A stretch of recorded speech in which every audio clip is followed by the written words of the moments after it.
You would have to go find these records, right? Don't put an estimate in. So like here, I'm making up a number. It'd probably be more realistic if it looks something like that, right? Hi, I'm Bette Hochberger, CPA, CGMA. This channel covers tax strategies and preparation, real estate finance, and more. Come learn how to grow your business and keep your wealth. Today's video, we're going to walk you through step by step how you need to fill out 2 forms for reporting your crypto transactions on your tax return. So the 2 forms you're going to need, they're very related to each other. Basically, one has the detail, and that's the 8949, sale and other dispositions of capital assets. So that's where we're going to start. This is basically all the details.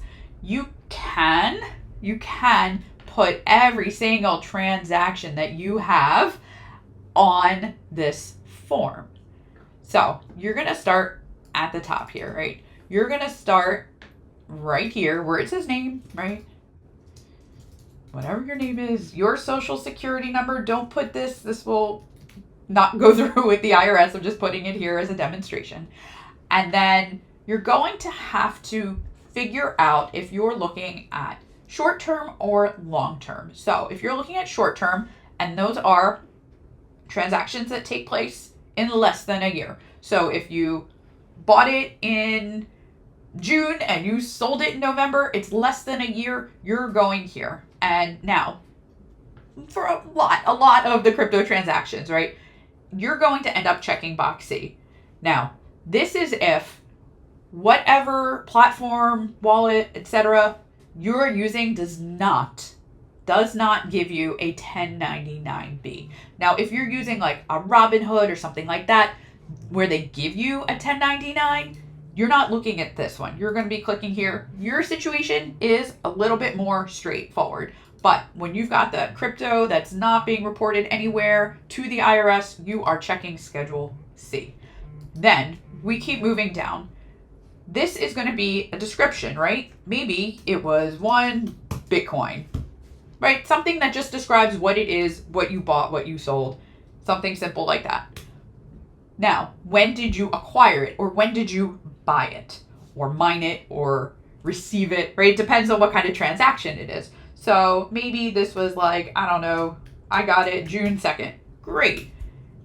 Next, date of disposal. When did you sell it, or trade it, or swap it, or give it away, right? Whatever you did, we need a new date. So let's call this here, sometime in November. Now you want to use the specific dates whenever possible. Proceeds. This is how much you sold that crypto for. So maybe I sold this for $96,000, right? You would have to go find these records, right? Don't put an estimate in. So like here, I'm making up a number. It'd probably be more realistic if it looks something like that, right? Do not use estimates on this. You need the exact amount that you sold it for. Now, cost, right? This is going to be, what did you buy it for? Or what was the price when you mined? Again, don't estimate this. You need to know the exact number. I'm making stuff up because I'm just doing this for a demonstration, but you need to pull the actual records, put that information in. This part, you're probably ignoring, honestly. And now the gain or the loss. Here, oh look, I made some money.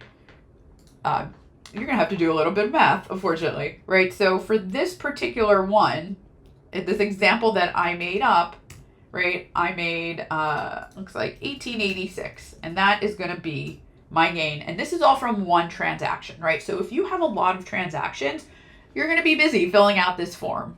It's going to take you a while. Now, after you get everything in here, you come down to the bottom and you summarize what you had here. So if I had more than just one line, I would be adding up all the lines and totaling this. So because I'm taking a shortcut and doing this the easy way, just for a demonstration, I'm only putting in that bit of the summary, okay? So that would be handling your short term. Now, if you held it for more than a year, right, you're going to need this part too for the long term, right? So say, and yeah, you got to fill this stuff up every page. Say now I have a Bitcoin that I bought long ago, right? Date acquired, I don't know. Let's see. I bought it, maybe I bought it 2020, right? And then I sold it this past year. 24, right? Wow, I held it for so long. My proceeds, maybe I got real good, timed it to hit that 100,000 mark. But when I bought it 4 years ago, ooh, maybe it was only like, 50. I'm trying to not use nice, super round numbers for you guys. Right, so it's following the same pattern, only these are the ones that you held for so much longer. And now, once again, we got to do a little bit of math here, find out what the difference between from when you, the sales price minus the cost, right? The proceeds minus the cost. Just doing a little math here. Ooh, I made a lot of money on this one. Yay. This is why we love crypto. Now, similar to the short term, you're going to add everything up. You'd fill in all these rows as applicable and then total it at the bottom.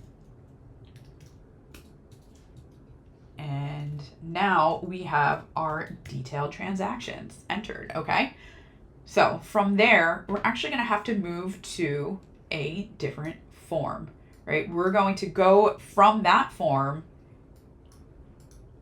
We're going to switch gears a little bit. We're going to move to a different form. Those were the details on the 8949. That's all going to get summarized on Schedule D. Now, if you've got other things outside of crypto, like stocks, stuff like that, those also go on those forms. So you can use that form as well. So now if we're looking at Schedule D, this is going to summarize, right? Summarize everything that you saw on that other form. So here we have to go through all of this. I forgot what my name was. What was my name? Joe Smith. I'm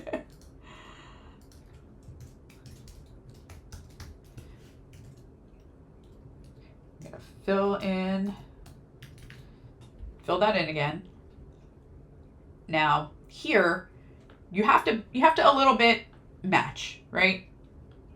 So if on the 8949, if we picked box C, for the short-term transactions not reported on the 1099B, which is what happened to us because it was all crypto, right? It wasn't anything all that exciting that we got pre-done for us on 1095B. You're going to put those totals here. And you see it's just a summary of what all the detail was from the other page. That's all it is. But if you have a lot of transactions, this can be really time consuming, right? A lot of this is not going to apply to you. We're going to ignore all these other boxes. My total here for line 7 is the total of all of the column H right here, right? So we go, bam, that's my total net short-term capital gain or loss. And again, it's going to just match what you saw on the other form. That's the whole point of this one. So let's see if I can show it to you in a prettier way. So here, this is, right? This gives me my total. Actually, if I'm really looking at it, I'm looking at the bottom total here. That's really the number from the bottom. And you'll see that it is exactly what is on here, right? So moving right along in that regard, we're going to have the same thing for the long term, right? And this was, again, box F, because we didn't get any nice, pretty tax forms to help us report this, and we had to do all this hard work all by ourselves. And this, I will just say, is why a lot of CPAs will be happy when there are reporting requirements. I know not everybody will be happy about that, but for tax purposes, it makes life a lot easier. So again, you're going to have all these other lines, 11, 12, 13, 14. We're ignoring that. We're summarizing everything right here to line 15, right? And then, so this is going to match up exactly what we see on, I got to get over there, right? Box F, it's checked. It's the 49591, And when we look at it then on our Schedule D, 49591. So we match, yay. So that's really the important thing. You want to make sure the details on the 8949 match up with your Schedule D summary. Now, to keep going through that Schedule D, here's the more fun. You're adding everything together. So here you're going to combine your line 7 and your line 15. So you're adding all the net short-term capital gains and losses with line 15, all the net long-term capital gains and losses. And here my number, 51,477, right? Make it look a little easier to read. They're both gains in this case. So here you kind of have to like walk through, answer questions. You might have to do a little bit of math.